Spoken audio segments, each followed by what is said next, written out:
હર હર મહાદેવ। આપ સૌમાં રહેલા શિવ તત્વને મારા બંધન મિત્રો, હું છું આપ સૌનો પ્રિય આચાર્ય સંકેત શુક્લ અને આજના વિડીયોમાં આપણે ચર્ચા કરશું કે મીન રાશિના તમામ જાતકો માટે વર્ષ 2026નો પ્રથમ મહિનો તમારા માટે શું લઈને આવ્યો છે તેના વિશે ડિટેલમાં ચર્ચા કરશું। એટલે કે મીન રાશિ એટલે કે જે કોઈ પણ જાતકોનું નામ દ, ચ, જ અને થ આ 4 મૂળાક્ષર પરથી થાય છે તેમને થાય છે મીન રાશિ। આ રાશિના તમામ જાતકો મહિનાની શરૂઆતથી જ કંઈક આ પ્રમાણે ગ્રહોની સંરચના થઈ રહી છે। એટલે કે ફર્સ્ટ હાઉસમાં શનિ દેવતા, ત્યારબાદ ગુરુ દેવતા, ચોથા સ્થાનમાં કેતુ દેવતા, છઠ્ઠા સ્થાનમાં સૂર્ય, બુધ, મંગળ અને શુક્ર, 4 ગ્રહો 10મા સ્થાનમાં વિરાજમાન છે અને અંતે રાહુ દેવતા 12મા સ્થાનમાં વિરાજમાન છે। વળી આ મહિનામાં 4 ગ્રહો રાશિ પરિવર્તન કરવાના છે અને તે 4 ગ્રહો એક જ રાશિમાં એટલે કે મકર રાશિમાં, ફક્ત ડેટમાં થોડોક ચેન્જીસ છે, 13 થી 17 વચ્ચે તમામ ગ્રહો રાશિ પરિવર્તન કરીને 10મા સ્થાનમાંથી 11મા સ્થાનમાં આવી રહ્યા છે। તો ચલો ચર્ચા કરીએ કે આ મહિનો તમારા માટે કયા પ્રમાણે રિઝલ્ટ લઈને આવી રહ્યો છે તે।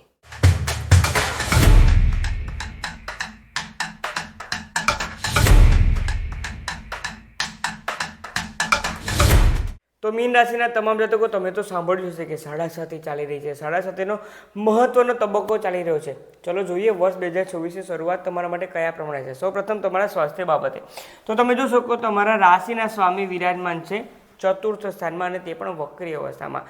સાથે જે ફર્સ્ટ હાઉસમાં તેવા કોઈ બીજા ખરાબ ગ્રહોનું ઇમ્પેક્ટ નથી થઈ રહ્યું, પરંતુ જો તમારી જન્મપત્રિકામાં શનિ દેવતા ખરાબ અવસ્થામાં છે, કયા પ્રમાણે ચેક કરવું છે તે પણ હું તમને કહું છું, પરંતુ પહેલાં તમને તે આશ્વાસન આપી રહ્યો છું, આ મહિનામાં હેલ્થને લગતી કોઈ જ વધારે તકલીફ થવાના સંજોગો બની રહ્યા નથી। આ મહિનું ગયા કેટલાક મહિનાઓ કરતાં તમારું સ્વાસ્થ્ય બાબતે ઘણું સારું રહી શકે છે। હવે બે કન્ડિશન થઈ રહી છે। સૌપ્રથમ રાહુ દેવતા 12મા સ્થાનમાં છે, જે તમને ખૂબ વધારે માનસિક રીતે બ્રેક કરી રહ્યા છે। શનિ દેવતા તેમનું કામ કરી રહ્યા છે બીજા આસ્પેક્ટથી, પરંતુ સર્વપ્રથમ શરૂઆત થાય છે રાહુ દેવતાથી।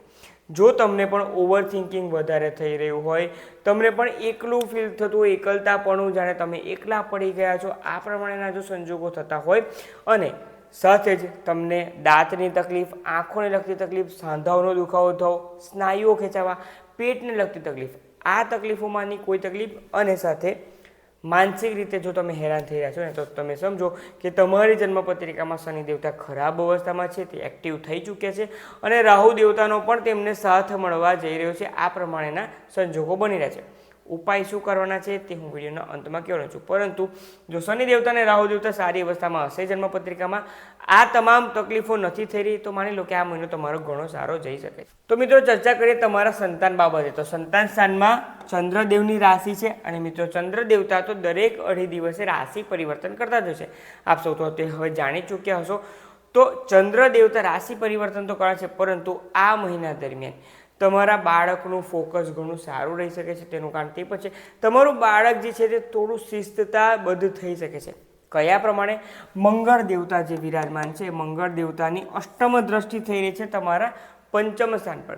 તમારા બાળકને પણ અંદરથી થઈ શકે છે, ઇવન તમે પણ જો એજ્યુકેશન કરી રહ્યા છો ને, તો તમને પણ તે વિચાર આવશે કે ના, મારે ટાઈમ ટુ ટાઈમ વાંચવું જરૂરી છે, જો હું પ્લાનિંગ પ્રમાણે આગળ નહીં વધું તો મને જ તકલીફ થવાની છે। આ પ્રમાણે તમારું બાળક પણ વેલ ફોકસ્ડ રહેવાનું છે મહિનાની શરૂઆતથી, અને જ્યારે સૂર્ય, બુધ, મંગળ, શુક્ર 10મા સ્થાનમાં જશે ત્યાર પછી તો તે તેમની એજ્યુકેશનમાં, ભણવામાં, મહેનત કરવામાં 4 ચાંદ લગાવી શકે છે।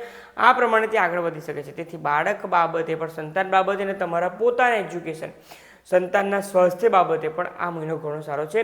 તેથી તમારે ચિંતા ન કરવી જોઈએ। જે લોકોને પણ સંતાનના લગ્નને લગતી તકલીફ છે, તો તમારી સંતાનની જન્મપત્રિકામાં ગુરુ દેવતાને ચેક કરો, શુક્ર દેવતાને ચેક કરો, ત્યારબાદ તમે આગળ વધી શકો છો કે તેમના જીવનમાં શું તકલીફ ચાલી રહી છે તે। તો આ પ્રમાણે તમારી જન્મપત્રિકા પરથી તમારા સંતાનની કુંડળીઓનું પણ પ્રેડિક્ટ આપણે કરી શકીએ છીએ, તે પ્રમાણે જ્યોતિષશાસ્ત્ર જણાવે છે। વાત કરીએ તમારા લગ્ન જીવન બાબતે। મિત્રો લગ્ન જીવનના જે માલિક છે બુધ દેવતા, તે વિરાજમાન છે 10મા સ્થાનમાં અને સાથે સૂર્ય, મંગળ અને શુક્રનો પણ સાથ મળી રહ્યો છે।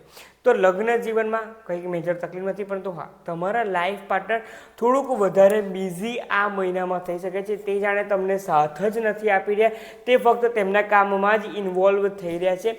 આ પ્રમાણેના વિચારોને, આ પ્રમાણેની સિચ્યુએશન તમારા સાથે બની શકે છે। તેથી ફક્ત લાઈફ પાર્ટનર સાથે વીકેન્ડમાં કે કોઈ પણ એક સિલેક્ટેડ દિવસના દરમિયાન તમારે ટાઈમ સાથે કાઢવો જોઈએ।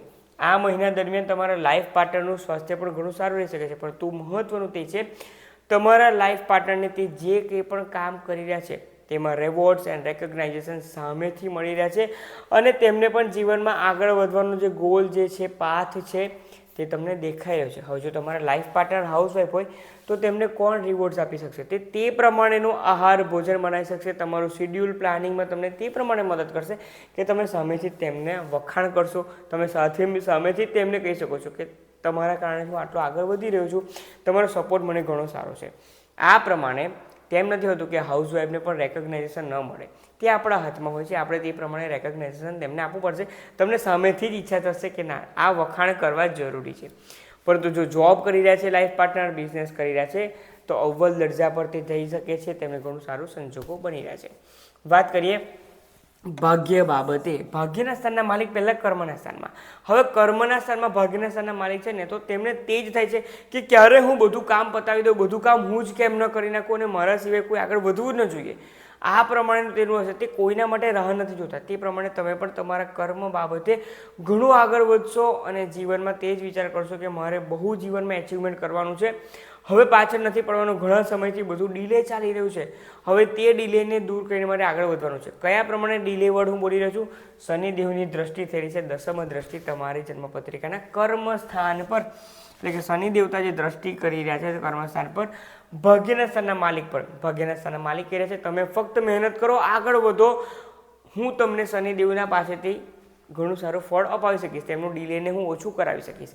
આ પ્રમાણે ભાગ્યના સ્થાનના માલિક પહેલા 16 જાન્યુઆરી સુધી 10મા સ્થાનમાં રહીને તમને આગળ વધારશે અને તેનું ફળ ક્યારે મળશે? જ્યારે 16 જાન્યુઆરી બાદ જે ભાગ્યના સ્થાનના માલિક લાભના સ્થાનમાં જે જતા રહેશે, તેના કારણે તમારે પણ જીવનમાં ઘણું સારું તમને લાભ મળી શકે છે.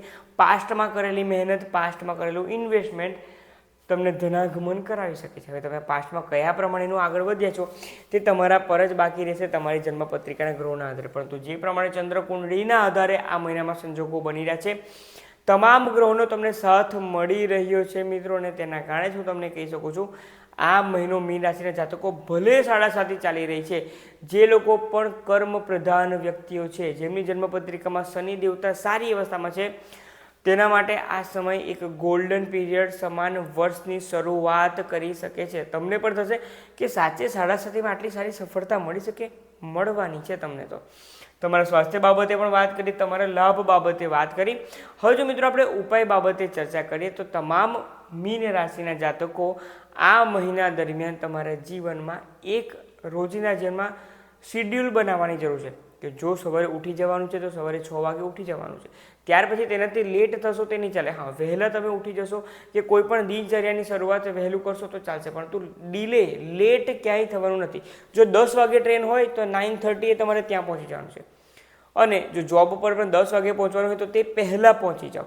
લોકોને તમારું શિડ્યુલિંગ, તમારું જે કંઈ પણ રૂટીન ચેન્જ થયેલું છે તે દેખાવું જોઈએ કે આ વ્યક્તિ હવે શિસ્તતામાં આવી રહ્યા છે. તેનું કારણ તે જ છે શનિ દેવતા ફર્સ્ટ હાઉસમાં અને મંગળ દેવતા પણ 11મા સ્થાનમાં આવી રહ્યા છે. તેના કારણે હું કહી રહ્યો છું કે જેટલું તમે શિડ્યુલિંગ કરશો રોજબરોજના કામમાં, તેટલું તમારા માટે સારું રહેશે. આ તો પ્રેક્ટિકલ ઉપાય થઈ ગયો. બીજા ઉપાયની વાત કરીએ તો હનુમાન અષ્ટકનું પણ તમારે દરરોજ સવારે પાઠ તમે કરો તેટલું તમારા માટે સારું રહેશે. બજરંગ બાણ પણ તમારા માટે ઘણું સારું સાબિત થઈ શકે છે. પરંતુ જો મહાદેવના ઉપાય વિશે ચર્ચા કરો તો દરરોજ સવારે અડધો કપ દૂધમાં થોડી ચણાની દાળ ભેગી કરો, થોડા લીલા મગ ભેગા કરો અને ઘઉં ભેગા કરો. આ 3 ભેગા કરીને મહાદેવ પર અભિષેક કરો, જેના કારણે આ મહિનો ઓલરેડી તમારા માટે ઘણો સારો છે. થોડીક તકલીફ મેં જે તમને સ્ટાર્ટિંગમાં કહી હતી તે તમામ બાયપાસ થઈને મહિનો તમારા માટે ઘણો સારો રહી શકે છે. પરંતુ વર્ષ 2026ની શરૂઆતથી તમે શું ગોલ લઈને આગળ વધી રહ્યા છો તે જરૂરથી કમેન્ટમાં જણાવો. હું તમને આ વર્ષમાં કયા મહિનાઓમાં તમારે કયા પ્રમાણે પ્લાનિંગ કરવું છે, ક્યારેક એક્ઝિક્યુટ કરવું છે, તે તમને ઘણું સારી રીતે જણાવી શકીશ. તો જરૂરથી તમારે તે કમેન્ટમાં લખવું જોઈએ. તમને હું લાઈફ પાથ પણ બતાવી શકું છું. ફક્ત આ પહેલા મહિના માટે જ આ કમેન્ટ સેક્શનમાં તે માહિતી તમને મળી રહેશે. તેથી કમેન્ટમાં જણાવવાનું ન ભૂલશો. અને જો આ માહિતી તમને પસંદ આવી હોય તો જરૂરથી તમારા મીન રાશિના ફ્રેન્ડ્સ અને ફેમિલી ગ્રુપના જાતકોને શેર કરવાનું ન ભૂલશો. આપ સૌમાં રહેલા શિવ તત્વોને મારા વંદન. ઓમ નમઃ શિવાય.